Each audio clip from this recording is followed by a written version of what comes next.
Un popolo, mettete la catina, spugliatelo, attoppateci la bucca, è ancora libero. Levateci il travaglio, il passaporto, a tavola ne mangia, il letto ne dorme, è ancora ricco. Un popolo diventa povero e servo quando ci arroba una lingua addotata di pace, la perde per sempre. Diventa povero e servo quando le parole non figliano parole e si mangiano traditi. Me ad ogni ora, mentre accorda la chitarra del dialetto, che perde una corda allo iodio. Mentre al repezzo, a tila camoluta, che ti seri non sceave con lana di pecore siciliane. E sogno povero. Hai i denari e non li posso spendere, i gioielli e non li posso regalare. Un canto da gaggia con l'ale tagliate.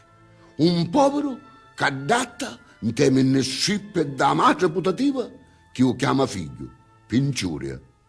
Non ce l'aveva ma madre, ne la rubarono. Aveva minna fontana di latte e ci vippero tutti. Ora ci sputano.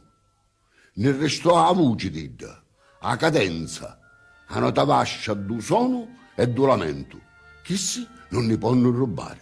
Ne restò la somiglianza, l'andatura, i gesti, i lampi all'occhio. Chissi non ne possono rubare. Non ne possono rubare, ma restiamo poveri e orfani lo stesso.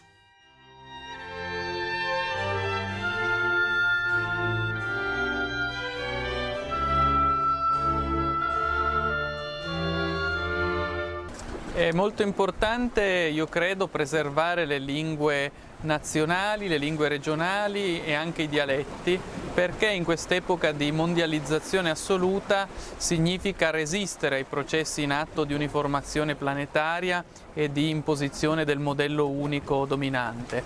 Le lingue nazionali, particolari, regionali e i dialetti sono forme plurali che eroicamente resistono in un mondo che invece cerca indebitamente l'unità assoluta del modello unico, dell'unica lingua, dell'unica prospettiva, dell'unica visione del mondo. Tanto più che nelle lingue regionali e nazionali e dialettali si esprime lo spirito dei popoli e il modo specifico con cui essi si rapportano con il loro mondo storico. I popoli sono radicati nella loro storia e si esprimono mediante lingue che sono esse stesse radicate storicamente. Nella lingua abbiamo un elemento di rinnovamento continuo, perché la lingua si evolve, è un corpo vivente, ma anche abbiamo un elemento tradizionale. Gramsci diceva che le lingue sono i musei dei fossili dei popoli in cui sta racchiuso il loro passato. Quindi a maggior ragione bisogna valorizzare le lingue nazionali, regionali e dialettali contro l'oggi in voga tendenza che mira a eliminare le lingue specifiche per imporre come unica lingua consentita l'inglese operazionale dei mercati, non ovviamente l'inglese di Shakespeare e di Wilde, che è degno di essere studiato e coltivato, bensì l'inglese neutro e asettico del mercato finanziario, che impone mediante categorie come quella di spending review e di global governance un modo di pensare uniforme, uguale su scala planetaria da Sydney a Roma, da New York a Tokyo, e delegittima la pluralità delle lingue. Oggi questo processo avviene non soltanto mediante l'imposizione della lingua inglese, o più propriamente del Globish, una lingua che non è l'inglese propriamente detto, ma che è una sorta di neutro, di lingua senza storia e senza cultura, che serve solo con un inglese mal strutturato a dare voce al mercato e alle sue funzioni espressive. Occorre resistere a questo e valorizzare invece le lingue plurali delle nazioni, delle comunità regionali e così via. Per tutte queste ragioni io credo che si debba ripartire dalla pluralità delle lingue.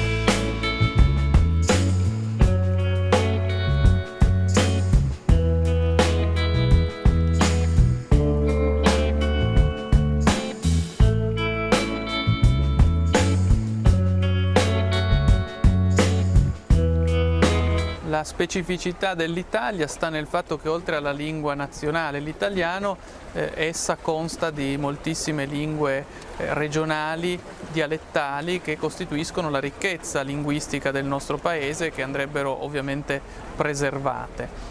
Questo anche in ragione del fatto che l'Italia ha una sua specifica storia, differente ad esempio di quella della Francia, dove si è giunti presto all'unità nazionale e si è creata una struttura da subito parigicentrica.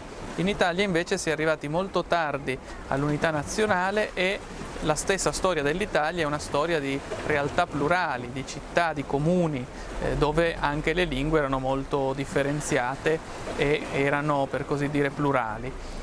Ad esempio, se noi ci spostiamo da Torino a Genova, il dialetto cambia almeno 150 volte, e questo per dire esattamente il fatto che la ricchezza dell'Italia sta anche e soprattutto nella sua pluralità anche linguistica, che andrebbe, ripeto, tutelata, preservata e valorizzata, anziché essere sacrificata, come sempre più spesso avviene, sull'altare dell'inglese dei mercati operazionale.